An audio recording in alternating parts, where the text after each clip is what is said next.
नमस्कार, मैं ज्योतिषाचार्य आशा त्यागी राजमंगल टाइम्स और धर्म मंच की एस्ट्रोमॉम सीरीज में आपका हार्दिक स्वागत करती हूँ। अभी हम सावन मास में पड़ने वाले त्योहारों की चर्चा कर रहे थे पिछली वीडियो में। तो इसी मास में जुड़ते हुए भाद्रपद भी जो है हमारा त्योहारों की श्रृंखला में आगे बढ़ते हैं। और अभी हमने सावन मास में हरियाली तीज मनाई। यहाँ भाद्रपद में जो है हम कजरी तीज का जिक्र करते हैं। कजरी तीज का शुभ मुहूर्त क्या है, ये क्यों मनाया जाता है और इसमें किस देव की पूजा की जाती है, इसके बारे में हम विस्तार से चर्चा करेंगे। जैसा कि तीज नाम से हमें थोड़ा सा एहसास होता है कि ये शुभता का प्रतीक है, सुख और सौभाग्य का प्रतीक है। भाद्र मास के कृष्ण पक्ष की तृतीया तिथि को हम कजरी तीज मनाते हैं।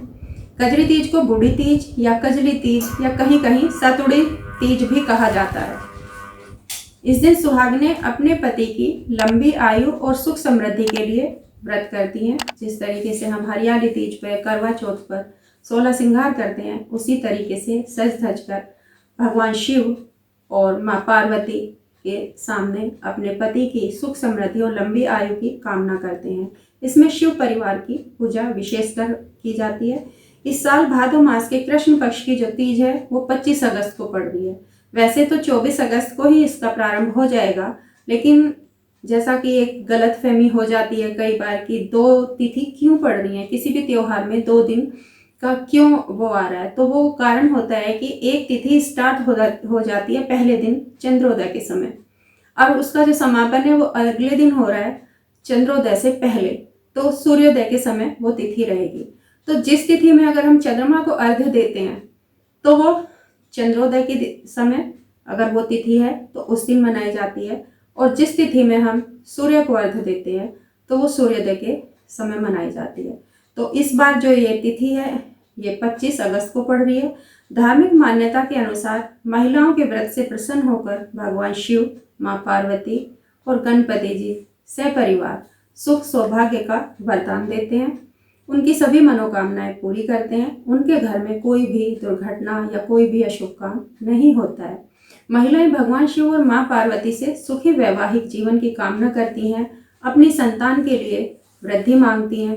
ऐसा माना जाता है कि अगर किसी लड़की की शादी में कोई बाधा आ रही है तो वो लड़की भी अगर इस व्रत को रखेगी तो उसके विवाह में आने वाली बाधाओं का निवारण हो जाएगा और उसे योग्य वर की प्राप्ति होगी। इस व्रत को ऐसी कन्याओं को जरूर रखना चाहिए जिनके लिए विवाह के लिए कोई सुयोग्य वर घर वाले तलाश कर रहे हैं और वो बहुत समय से नहीं मिल पा रहा है। भगवान शिव और माँ पार्वती को समर्पित इस व्रत को बहुत लाभकारी माना गया है। कजरी तीज पर घृति नाम का एक योग बन रहा है। इस साल कजरी तीज पर यह योग 5:57 तक बनेगा। वैदिक ज्योतिष में इस योग को बहुत शुभ माना गया है। इस योग में किए गए कार्यों में हमें हमेशा सफलता हासिल होती है, और जब शुभ काम है तो शुभ योग में करने से हमें वाकई में शुभता मिलेगी। कजरी तीज का जो शुभ मुहूर्त है वो तृतीया तिथि का प्रारंभ, जैसा मैंने पहले भी आपको बताया कि 4:05 पर 24 अगस्त को प्रारंभ हो जाएगा, और तृतीया तिथि का जो समापन है वो शाम 4:18 तक 25 अगस्त को रहेगा। कजरी तीज की जो पूजा विधि है बहुत सामान्य है। इस दिन महिलाएं स्नान के बाद 16 श्रृंगार करें। हो सके तो हरे रंग के, लाल रंग के, जो भी शुभ कलर हैं उन रंगों के कपड़े पहने। मेहंदी या जो सिंदूर, रोली, जो भी हमारे उसमें 16 श्रृंगार करने के बाद माँ गौरी और शिव भगवान की मिट्टी की कोई मूर्ति बनाएं, या फिर बाजार में भी आजकल ये मूर्तियाँ उपलब्ध हैं, उन मूर्तियों को ला के उपयोग में ला सकते हैं।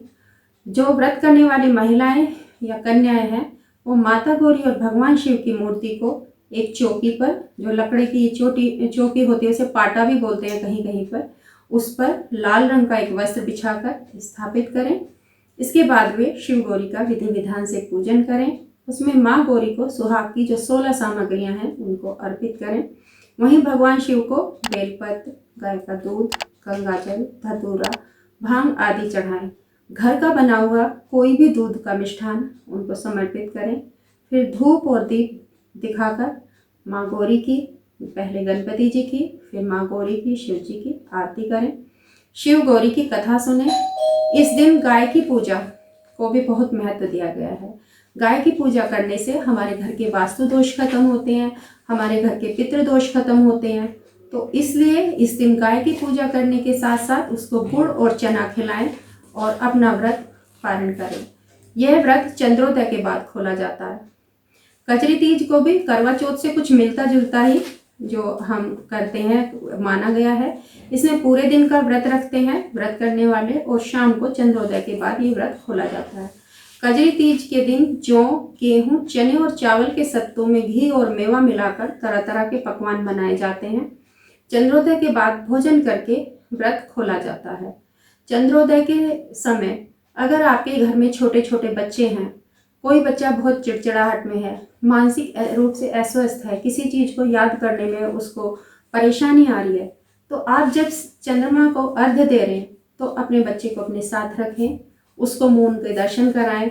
बच्चे से भी हो सके तो चंद्रमा का जो मंत्र है उसका जाप करें, जैसे ओम श्राम श्रीम श्रोम से चंद्रम से नमः।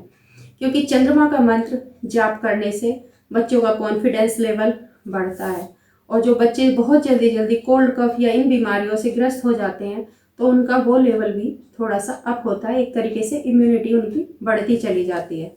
तो ऐसे में हमको जो थोड़ा सा ये व्रत के साथ साथ ये घरेलू उपाय हम करते रहेंगे तो हमारे सुख सौभाग्य में हमारी संतान भी है, हमारी संतान के लिए भी वो ये बहुत शुभकारी हो जाएगा।